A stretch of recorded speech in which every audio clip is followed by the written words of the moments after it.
من الشيطان الرجيم بسم الله الرحمن الرحيم الحمد لله رب العالمين والصلاة والسلام على سيدنا محمد أشرف المرسلين وعلى آله وصحبه أجمعين سبحانك لا علم لنا إلا ما علمتنا إنك أنت العليم الحكيم ولا حول ولا قوة إلا بالله العلي العظيم رضينا بالله ربا وبالإسلام دينا وبمحمد نبيا ورسولا اللهم أعنا على ذكرك وشكرك وحسن عبادتك ربي يسر ولا تعسر فإن تيسر عليك يسر ربي تمن بالخير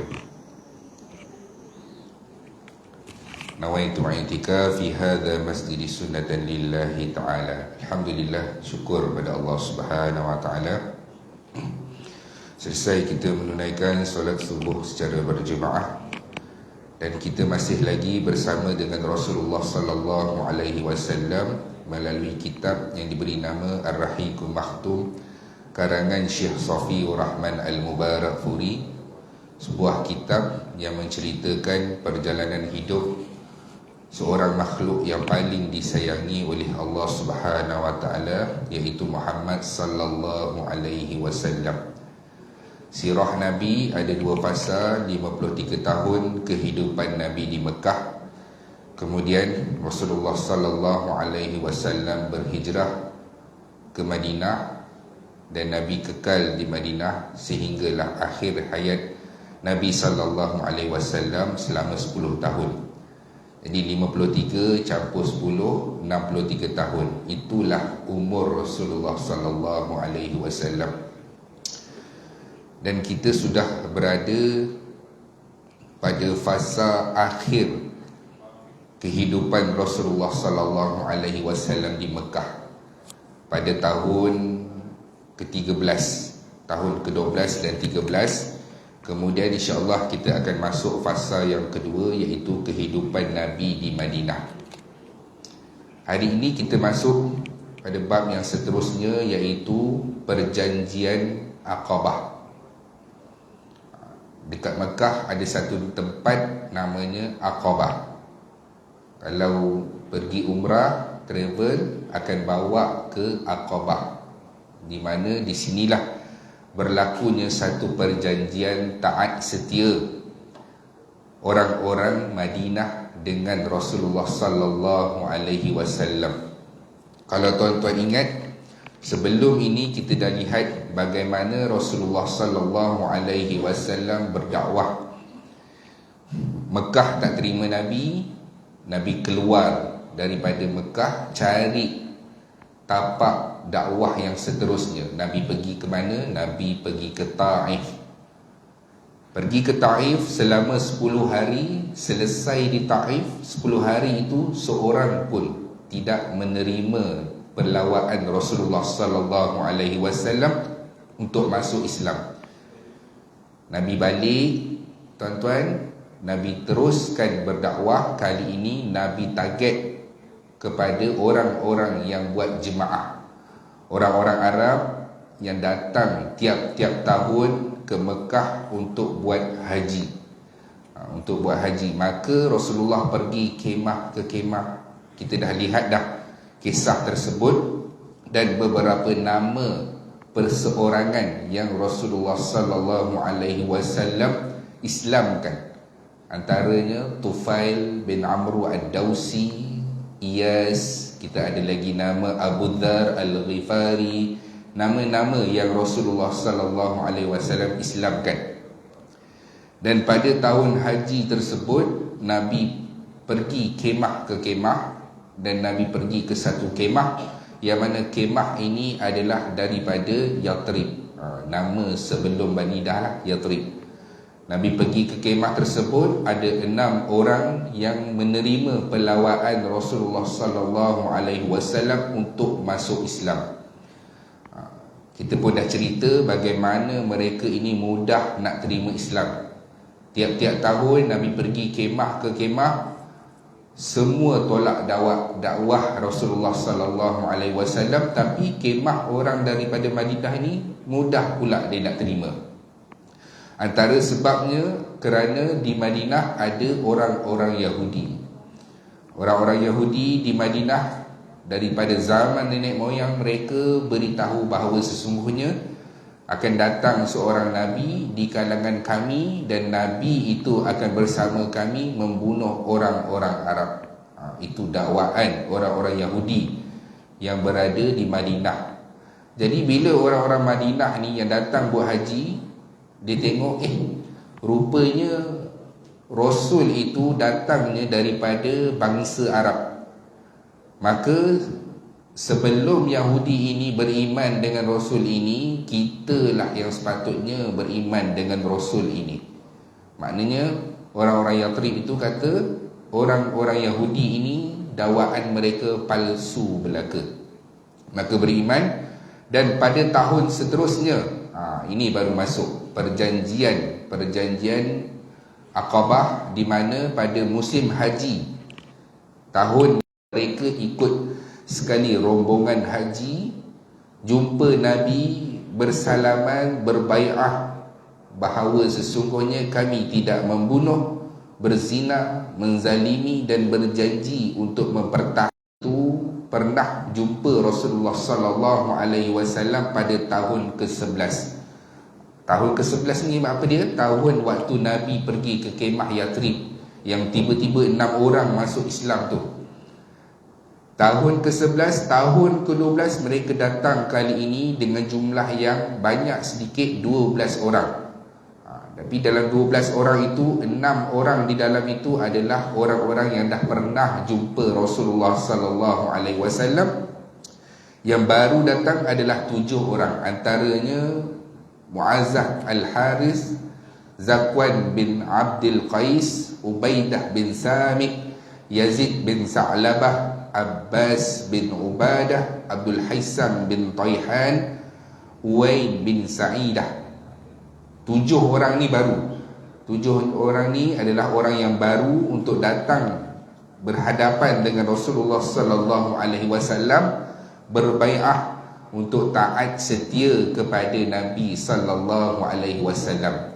Antara perjanjian itu, bai'ah tersebut, kami tidak akan sembah selain Allah, tidak akan membunuh anak-anak kami, tidak keluar kata-kata keji, tidak berbohong, dan kami tidak membantah apa sahaja arahan daripada Rasulullah sallallahu alaihi wasallam. Dan Nabi kata Allah akan merahmati dan mengasihi kamu semua. Lalu Rasulullah sallallahu alaihi wasallam hantar sahabat ke Madinah. Biasalah tuan-tuan, sebab apa? Sebab di Madinah dah ramai orang Islam. Nabi hantar Naqib untuk pergi ke Madinah bersama dengan rombongan tersebut, antaranya Mus'ab bin Umair. Ikut rombongan tersebut pulang ke Madinah untuk sebarkan Islam. Selain daripada Mus'ab bin Umair, ada juga seorang lagi sahabat, iaitu Abdullah bin Ummi Maktum, pun sama pergi ke Madinah untuk ajarkan mereka tentang Islam, syariat Islam, apa yang boleh dan apa yang tidak boleh kepada orang-orang Madinah. Selain daripada itu, mereka juga berdakwah rumah ke rumah, pintu ke pintu di penduduk Madinah.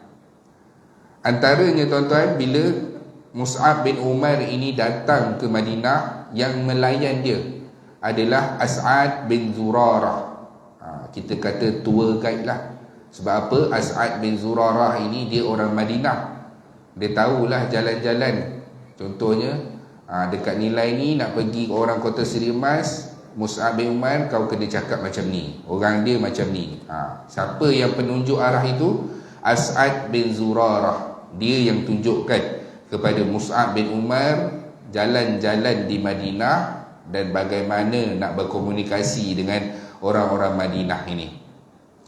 As'ad bin Zurarah ini dia adalah orang Khazraj. Dialah yang melaksanakan solat Jumaat yang pertama secara terang-terangan. Sebab apa tuan-tuan? Dekat Mekah tak boleh solat terang-terangan. Kalau solat terang-terangan kena tangkap, sama ada di penjara, dibunuh ataupun diseksa. Jadi tak ada solat Jumaat di Mekah. As'ad bin Zurarah lah yang memulakan solat Jumaat secara terang-terangan. Di mana? Di Madinah. Dia ini meninggal pada tahun pertama hijrah. Awal dia meninggal. Nabi baru sampai Madinah. Tahun pertama itu As'ad bin Zurarah ini meninggal dunia dan diuruskan sendiri oleh Rasulullah sallallahu alaihi wasallam. Daripada jenazahnya dimandikan, dikafankan, disolatkan dan dikebumikan, semuanya dikelilingi oleh Rasulullah sallallahu alaihi wasallam dan para sahabat yang beriman. Mus'ab bin Umair ini sampai dekat Madinah, dia berdakwah. Hebatlah tuan-tuan, dakwah dia tak berhenti, rumah ke rumah, pintu ke pintu. Suatu hari mereka nak pergi ke kabilah Zofar, duduk di sebelah telaga. Ketika itu Sa'ad bin Mu'az dengan Usaid ibn Khudair yang ketika itu belum lagi Islam. Siapa dia? Dia adalah Sa'ad bin Mu'az, ketua kepada kaum Khazraj, dan juga Usaid bin Khudair. Dia ini adalah salah satu pimpinan daripada kaum Aus.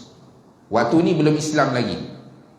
Sa'ad bin Mu'az dan Usaid ibn Khudair ini belum Islam. Mereka berbual. Waktu mereka duduk dekat sekitar telaga tu, dia duduk, dia bersembang. Dia kata, itu bukannya lelaki yang daripada Mekah ke? Contoh, dia kata dia tengah duduk-duduk menyembang.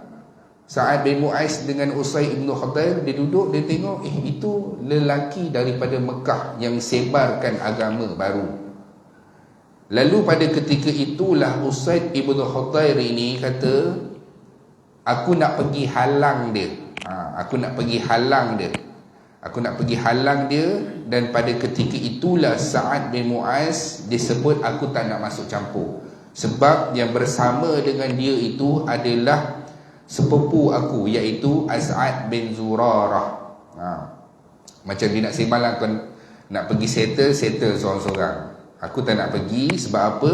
Sebab As'ad bin Zurarah tu anak saudara aku ataupun sepupu aku. Kau pergilah seorang-seorang, wahai Usaid ibn Khudair. Aku tak nak masuk campur. Begitulah lebih kurang. Kemudian Usaid ibn Khudair pun naik kuda tuan-tuan, sambil membawa tombak. Lalu As'ad pun kata, waktu dia nak datang As'ad bin Zurarah yang duduk dengan Mus'ab bin Umar ini, dia kata, itu adalah pimpinan daripada Aus. Kalau dia ni masuk Islam, senang kerja kita, wahai Mus'ab bin Umar. Disebut perkataan tersebutlah. Sebab apa? Sebab Usaid ibn Khudair ini adalah pimpinan, bukan ketua, pimpinan di antara orang-orang Aus. Dia kata, dia ini cerdik orang dia, berakal, berfikir. Kalau dia masuk Islam, mudah urusan kita. Sebab apa? Sebab apa tuan-tuan? Sebab kalau ketua dah masuk Islam, anak-anak buah dia, kaum-kaum dia lebih mudah untuk nak menerima Islam. Apa yang berlaku? Usaid pun kata, kamu nak ke mana? Mus'ab kata, kami nak pergi sebarkan Islam. Usaid bin Khudair kata, dah cukup, dekat sini saja, dah tak payah dah nak jalan-jalan, nak pergi kawasan-kawasan lain. Yang sini je, kemudian boleh balik. Lalu Mus'ab bin Umair kata, mahu tak aku tawarkan sesuatu kepada kamu? Tuan-tuan, sama macam perkataan Rasulullah sallallahu alaihi wasallam. Nabi akan tawarkan sesuatu. Boleh tak kamu dengar dulu? Fa in radita, kalau kamu setuju, terima. Wa in lam tardah, kalau kamu tak setuju, aku akan tinggalkan tempat ini. Walam na'utu ilaikum, dan aku takkan kembali. Wah, yakin betul Mus'ab bin Umar ni. Dia kata, kalau dengar dulu, kalau kamu terima. Dan kalau kamu tak terima, tak setuju, aku sendiri akan tinggalkan tempat ini dan tak akan kembali lagi ke Madinah. Berani Mus'ab bin Umar ini. Sebab apa tuan-tuan dia berani cakap macam tu? Sebab Usaid ibn Khudair ini adalah pimpinan yang mempunyai akal dan fikiran. Dia berfikir dulu. Dia seperti Sayyidina Umar. Waktu Umar nak bunuh Rasulullah sallallahu alaihi wasallam, dia berfikir, dia tidak sembrono. Mus'ab bin Umair pun mula bercakap. Dia cakap, kenapa Allah ciptakan alam ini? Kita hidup dan kita mati. Ke mana kita? Ke mana kita? Adakah kita hidup untuk sia-sia? Hidup, bangun, pergi sembahyang, pergi kerja, jalan, makan, tidur sampai tua, lepas tu mati. Adakah hidup kita ini sia-sia hanya sekadar untuk hidup? Ke mana kita selepas kita mati? Usaid ibn Hudair terus pada ketika itu terima Islam. Lalu Usaid ibn Hudair balik dulu ke rumah dia, mandi, datang semula kepada Mus'ab bin Umair, mengucap 2 kalimah syahadah dan solat 2 rakaat yang diajarkan oleh Mus'ab bin Umair. Tuan-tuan, bila Usaid ibn Hudair ini dah masuk Islam, dia nak ajak siapa lagi? Mestilah dia nak jawab, ajak kawan dia yang tak join tadi tu. Siapa dia? Sa'ad bin Mu'az. Dia datang kepada Sa'ad bin Mu'az. Dia kata, wahai Sa'ad, kau kena dengar apa yang orang Mekah tu kata. Kau kena dengar apa yang orang tu Mekah tu kata. Dia tawarkan sesuatu perkara yang lebih baik daripada dunia. Dia pun berjumpa, dan Sa'ad bin Mu'az pun masuk Islam, tuan-tuan. Sa'ad bin Mu'az pun masuk Islam. Sa'ad bin Mu'az ini wafat awal, tuan-tuan. Dia mati. Waktu dia mati, tuan-tuan, Nabi kata bergegar arasy Allah Subhanahu wa taala. Inilah beza orang dulu bila masuk Islam. Mereka masuk Islam, hari pertama iman mereka 100% markah penuh. Hari pertama masuk Islam, hari pertama kami berikan keseluruhan harta kami untuk Allah dan Rasulnya. Hari pertama masuk Islam, hari pertama juga mati syahid. Seolah-olah corong iman mereka itu penuh, walhal mereka itu sama seperti mu'allaf yang baru masuk Islam. Tapi kepercayaan mereka kepada agama dan Rasulullah sallallahu alaihi wasallam adalah kepercayaan yang penuh tanpa tolak dan bandingnya. Markah penuh, tuan-tuan. Markah penuh keimanan mereka.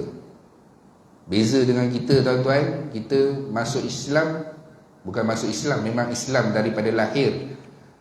Puluhan tahun, tapi bagaimana, tuan-tuan, keimanan kita, kepercayaan kita, adakah kita masih lagi mempertikaikan hukum Islam? Saya pernah tengok satu joke lah, joke pilihan raya. Ada satu negeri tu, majoriti dia dimenangi oleh pihak yang tersebut. Tak boleh sebut ni, pihak yang tersebut. Jadi dia buat joke, lepas ni semua kena potong tangan. Tuan-tuan, kita ni orang Islam, kita boleh buat joke macam tu. Ianya salah satu perkara yang luar daripada akal kita lah. Sebab itu hukum Islam, walaupun kita tak bersetuju dalam beberapa pendapat, tapi janganlah kita gunakan satu-satu hukum tu untuk jadikan bahan kelakar ataupun menyindir sesuatu pentadbiran tersebut. Sebab apa, tuan-tuan? Sebab kita orang Islam, kita tak boleh gunakan perkataan-perkataan yang menyindir, dan itu adalah hukum daripada Allah Subhanahu wa taala. Macam hari inilah kita tengok viral satu makcik dia dodoi kan, dia dodoi kan. Saya tengok imam baca khutbah pun buat video yang sama. Tuan-tuan, la ilaha illallah. Tuan-tuan ada TikTok kan? Lepas tu semua buat video. Makcik tu la ilaha illallah, semua pun tertidur, lalu tu pergi tepuk diri sendiri.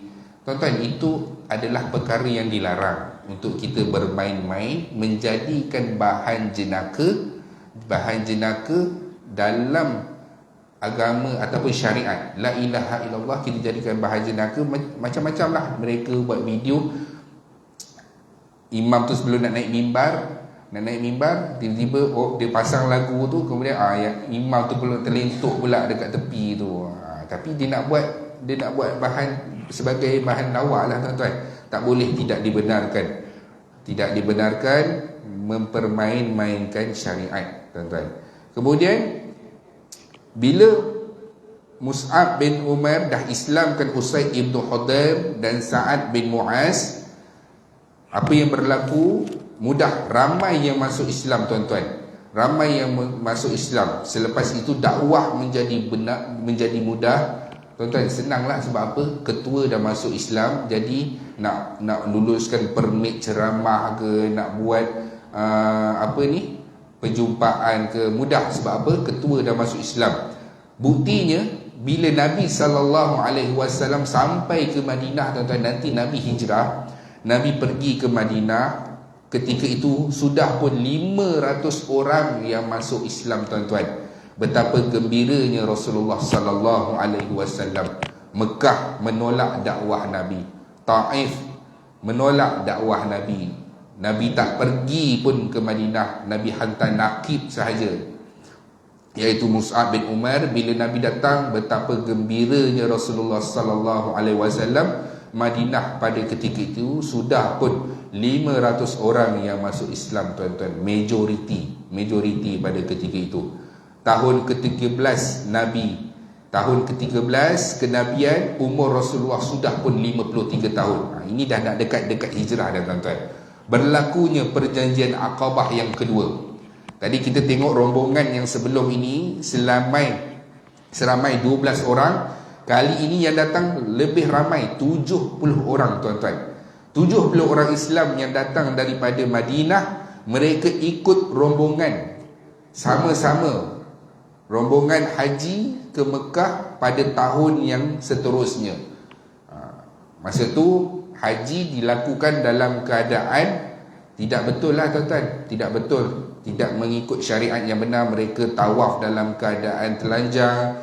Mereka mengorbankan binatang, tidak dimakan, dibiarkan mati busuk di situ. Dan ketika itulah rombongan 70 orang ini ikut sekali rombongan daripada Yathrib untuk pergi ke Madinah. Yang keadaan pada ketika itu, orang-orang Madinah yang lain tak tahu pun dalam rombongan itu ada yang dah masuk Islam dah. Bila sampai dekat Mekah, mereka deal dengan Rasulullah sallallahu alaihi wasallam. Seorang pergi berjumpa dengan Nabi, "Ya Rasulullah, kali ini kami datang ramai. Kami nak berjumpa dengan Rasulullah, kami nak berbai'ah. Boleh tak kita jumpa macam tahun lepas dekat tempat yang sama?" Dekat tempat yang sama. Begitulah, tuan-tuan, perbualannya. Maka Rasulullah sallallahu alaihi wasallam bersetuju.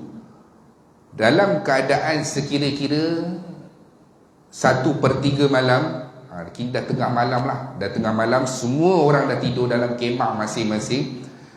Rombongan tadi yang 70 orang yang masuk Islam itu keluar daripada kemah mereka secara senyap-senyap untuk berjumpa Rasulullah sallallahu alaihi wasallam di satu tempat yang telah dijanjikan. Sebab apa, tuan-tuan? Sebab sebahagiannya menyatakan bahawa sesungguhnya dalam rombongan tu ada juga diajak orang-orang yang bukan Islam. Dia kata dekat Mekah ni ada seorang lelaki, dia mengaku bahawa sesungguhnya dia adalah Nabi, dan semua ciri-ciri kenabian yang disebutkan oleh Yahudi ada pada dia. Maka bila lagi untuk kita terima Nabi tersebut dan ikut Nabi tersebut? Tuan-tuan, mereka pun pergi berjumpa dengan Rasulullah sallallahu alaihi wasallam waktu malam tersebut, tuan-tuan, waktu semua orang dalam kemah masing-masing sedang tidur. Pada malam itulah mereka keluar secara senyap-senyap. Termasuk daripada 70 orang itu ada 2 orang wanita, tuan-tuan. Dia adalah Nusaibah binti Ka'ab daripada Bani Najjar dan Asma binti Amr daripada Bani Salamah. Ada 2 orang dalam rombongan tersebut. 70 orang tu ada 2 orang adalah perempuan. Nabi datang bersama dengan bapa saudara dia. Siapa dia? Abbas bin Abdul Muttalib. Dalam perjanjian Aqabah itu, bapa saudara Nabi temankan Nabi, Abbas bin Abdul Muttalib, yang pada ketika itu belum lagi Islam. Dia risaukan keselamatan anak saudara dia Muhammad, maka ditemankan Nabi untuk berjumpa dengan 70 orang daripada Yathrib tersebut. Sampai sahaja di situ, Abbas bin Abdul Muttalib sebut kepada orang-orang Yathrib, kalau kau nak bawa anak saudara aku ini balik ke Madinah, kena janji dengan aku yang bahawa sesungguhnya kamu akan mempertahankan Muhammad ini dalam cara apa sekalipun, walaupun terpaksa mengorbankan nyawa kamu. Tuan-tuan, sebab apa? Sebab Abbas ini disayangkanlah Rasulullah, sebab Nabi itu anak saudara dia. Dia sayang atas sebab kekeluargaan, bukan kerana Islam pada ketika itulah. Lalu Ka'ab kata, kami faham sekarang. Ka'ab ini daripada Madinah, dia bangun, dia kata, kami faham sekarang giliran Tuan, wahai Rasulullah, untuk bercakap. Nabi pun sebut, tuan-tuan, tentang iman. Nabi sebut tentang iman. Nabi kata mesti dengar dan patuh, buat benda yang baik, jangan takut dengan kecaman setelah kamu menerima Islam. Bantulah aku sekiranya aku meminta kepada kamu. Lalu waktu itulah, waktu Nabi belum habis bercakap lagi, Abu Haytham disampuk, tuan-tuan. Disampuk, antara kami dengan Yahudi ada perjanjian. Ya Rasulullah, di antara kami ada orang yang membuat perjanjian dengan Yahudi. Adakah selepas kami Islam perjanjian itu semuanya terbatal? Nabi kata, aku akan bersama kalian dan membantu kamu. Nabi kata, mana-mana perjanjian yang tidak sama dengan prinsip Islam haruslah dibatalkan. Tapi kalau perjanjian itu sekadar jual beli, beli barang daripada Yahudi, janji nak bayar tarikh sekian-sekian dengan harga sekian-sekian, itu dibenarkan. Tak ada masalah perjanjian tersebut. Tapi kalau perjanjian yang melanggar daripada prinsip Islam, haruslah dibatalkan. Apa yang kami dapat sekiranya kami patuh dengan kamu, wahai pesuruh Allah? Nabi kata, kamu akan memiliki syurga yang maha luas yang akan diberikan kepada kamu kerana kamu mentaati perintah Allah Subhanahu Wa Taala. Semua orang berbai'ah, tuan-tuan. Semua orang berjabat tangan dengan Nabi, taat setia kepada Rasulullah sallallahu alaihi wasallam, akan bersama dengan Nabi. Dan Nabi lantik 12 orang di antara dalam rombongan tersebut untuk menjadi naqib, untuk sebarkan Islam di Madinah. Berapa 12 orang itu? 9 daripada Khazraj, 3 daripada Aus. 3 daripada Aus ini datangnya daripada Usaid ibn Khudair, Sa'ad bin Haytham dan Rifa bin Abdul Mundir. Dan di kalangan Khazraj ada As'ad bin Zurarah, Sa'ad bin Rabi', Abdullah bin Rawahah. Nama biasa kita dengar, tuan-tuan, Abdullah bin Rawahah. Dia adalah panglima perang waktu peperangan Mu'tah. Dialah yang memberikan semangat kepada para sahabat waktu perang Mu'tah. Perang Mu'tah ni, tuan-tuan, lawan Rom. Dia perang Mu'tah ini, di Mu'tah saja kiranya kita panggil tentera cawangan lah.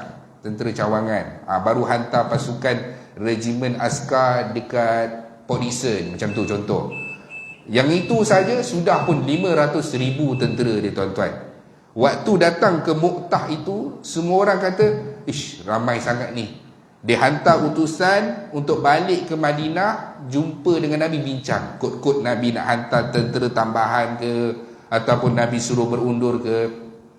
Waktu dalam perjalanan utusan itu pergi ke Madinah, Abdullah bin Rawahah lah yang bangun. Dia kata, sebelum ini kita berperang, kita tak lihat pun jumlah musuh. Kita tidak berperang dengan angka dan kita tidak berperang dengan kekuatan musuh. Kita berperang kerana Allah dan Rasulnya. Jom kita terus pergi menuju ke Mu'tah untuk berperang. Kalau kita mati syahid. Kalau kita menang, alhamdulillah kita menang. Dan kedua-duanya itu adalah merupakan kebaikan untuk kita dunia dan akhirat. Maksudnya apa, tuan-tuan? Maksudnya orang Islam ni kalau dia mati, dia syahid. Kalau dia menang, alhamdulillah dia menang mempertahankan Islam. Kedua-duanya adalah perkara yang baik, kata Abdullah bin Rawahah. Dia pun pada ketika itu yang masuk Islam awal lah. Daripada daripada Yathrib, dan dia dilantik untuk menjadi naqib. Abdullah bin Rawahah, ada Rafi' bin Malik, Barra' bin Ma'rur, Abdullah bin Ibnul Amar, Ubadah bin Sami' dan Sa'ad bin Ubadah. Dan satu lagi Al-Munzir bin Zubair. Ini nama-nama yang Nabi lantik, nama-nama sahabat daripada Ansar yang awal masuk Islam, dan dia dilantik untuk menjadi nakib, membantu Mus'ab bin Umair untuk dakwah dekat Madinah. Tuan-tuan, berita perjumpaan itu tersebar.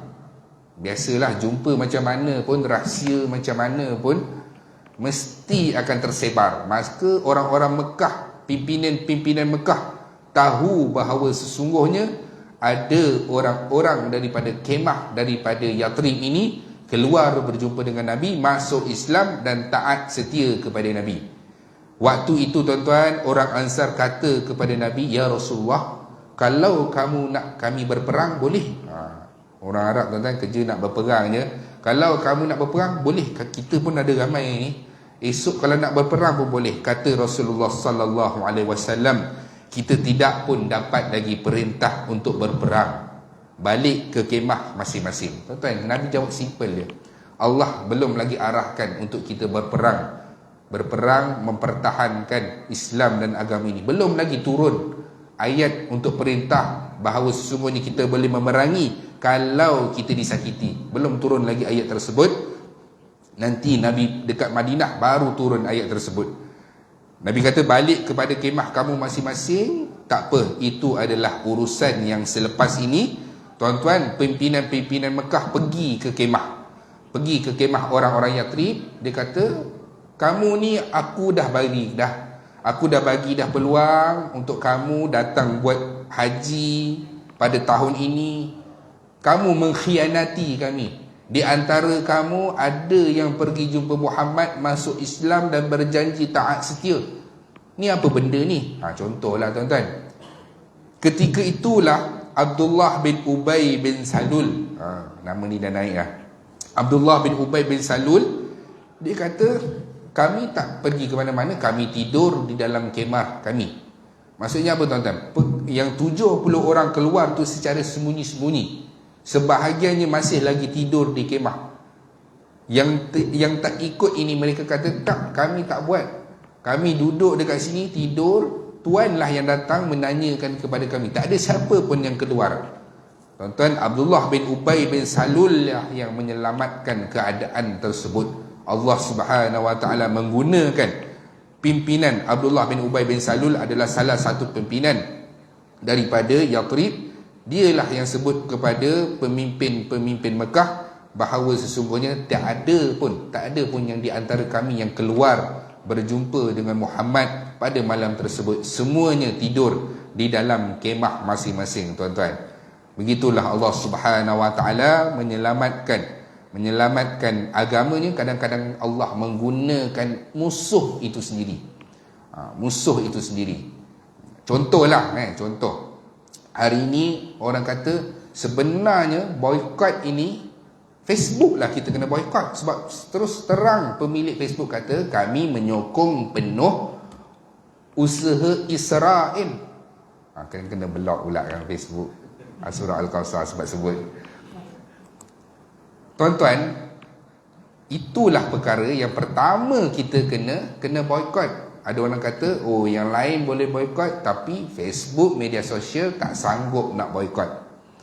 Saya beranggapan, biarlah Facebook yang menyingkirkan saya, memblok saya, daripada saya keluar daripada Facebook. Maksudnya, orang kata biar keluar bermaruah, tuan-tuan.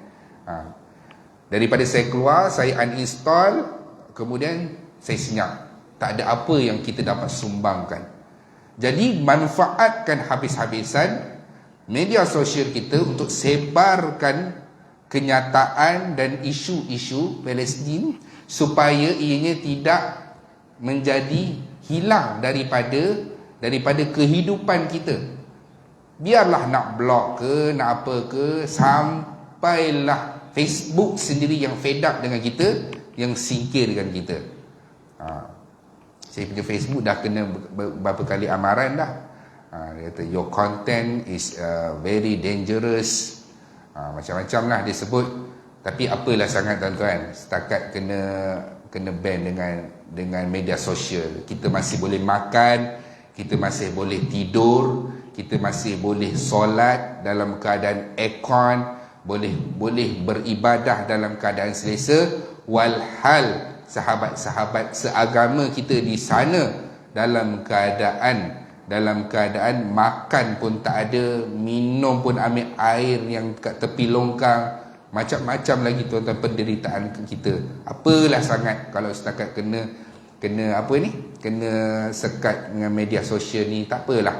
Apa yang kita boleh buat selain daripada berdoa, selain berdoa secara rohaninya, fizikalnya adalah dengan perbuatan kita yang kita lakukan, dengan kita membantu melalui media sosial kita tuan-tuan. Kita tak boleh pergi berperang,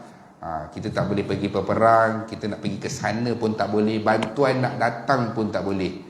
Selain daripada kita berdoa tuan-tuan, itulah salah satu cara untuk kita buktikan sokongan kita, supaya nanti adalah bukti kita nak sebut di hadapan Allah Subhanahu Wa Taala apa yang kita buat untuk saudara mara kita di Palestin. Ya Allah, kami sebarkan ya Allah untuk bagi tahu tentang isu-isu di Palestin. Ya Allah, boleh sebut perkara tersebut. Itulah saksi tuan-tuan. Setiap apa yang kita buat di atas muka bumi Allah ini adalah menjadi saksi. Sekecil-kecil perkara pun, walaupun perkara itu kita jalan lalu nak pergi surau, adalah ranting ke, ini kan kalau ataupun batu besar sikit ke, ini kalau motor ni terlanggar ni, mau terbalik ni motor ni, kita pun berhenti motor kita, sepak je dengan kaki supaya dia dekat tebing jalan tuan-tuan. Itu pun Allah akan kira sebagai kebaikan, walaupun kita sambil-sambil dia macam tu dengan tak ada niat kesungguhan ke, kita buat macam tu kan, boleh jadi perkara yang ikhlas kita buat itu dalam keadaan orang pun tak nampak tuan-tuan. Macam mana nak riak tuan-tuan, orang tak nampak kita nak buat benda yang baik, itu pun Allah akan terima tuan-tuan. Dan sekecil-kecil dosa yang kita buat di hadapan Allah, walaupun orang tak nampak, di dalam bilik kita seorang-seorang, itu pun Allah akan catatkan sebagai dosa di sisi Allah Subhanahu Wa Taala. Semua perkara baik dan buruk, semuanya ada balasan dia di hadapan Allah Subhanahu Wa Taala. Wallahu alam tuan-tuan, sekadar itu dulu yang baik datang daripada Allah. Yang lemah adalah kelemahan saya sendiri. InsyaAllah pada pertemuan yang seterusnya kita akan lihat bagaimana Rasulullah sallallahu alaihi wasallam dan para sahabat kali ini keluar berhijrah. Kita dah nak habis dah tentang 53 tahun kehidupan di Mekah. 53 tahun kehidupan di Mekah dah selesai, dan kita akan masuk fasa yang seterusnya, kehidupan Rasulullah sallallahu alaihi wasallam di Madinah selama 10 tahun. A'udzubillahi minasyaitonirrajim. Bismillahirrahmanirrahim. Alhamdulillahirabbil alamin, wassalatu wassalamu ala asyrafil anbiya'i wal mursalin wa ala alihi wasahbihi ajma'in. Ya Allah, ya Tuhan kami, ampunkanlah dosa-dosa kami, dosa kedua ibu bapa kami, dosa ahli keluarga kami, dosa rakan-rakan kami. Ya Allah, ya Tuhan kami, bantulah kami dalam mentaati perintah-Mu, bantulah kami dalam meninggalkan segala larangan-Mu. Ya Allah, ya Tuhan kami, ringankan sakit sakaratul maut kami. Ya Allah, matikan kami dalam keadaan husnul khatimah, jangan matikan kami dalam keadaan su'ul khatimah. Ya Allah, ya Tuhan kami, jadikan kubur kami di antara taman-taman syurga, jangan jadikan kubur kami di antara lubang-lubang neraka. Ya Allah, ya Tuhan kami, bangkitkan kami dalam keadaan Engkau redha dengan kami. Ya Allah, berilah buku amalan kami dengan tangan kanan kami, jangan beri buku amalan kami dengan tangan kiri kami. Ya Allah, ya Tuhan kami, hisablah kami dalam keadaan ihsan. Ya Allah, permudahkan proses timbangan mahsyar kami nanti. Ya Allah, pimpinlah kami dalam meniti titian sirat-Mu. Ya Allah, himpunkan kami, kedua ibu bapa kami, ahli keluarga kami, rakan-rakan kami ke dalam syurga Firdaus-Mu tanpa hisab dan azab, dan jauhkanlah kami daripada azab api neraka Jahannam. Rabbana atina fid dunya hasanah wa fil akhirati hasanah wa qina azaban nar. Wa sallallahu ala sayyidina Muhammad wa ala alihi wa sahbihi wa sallam.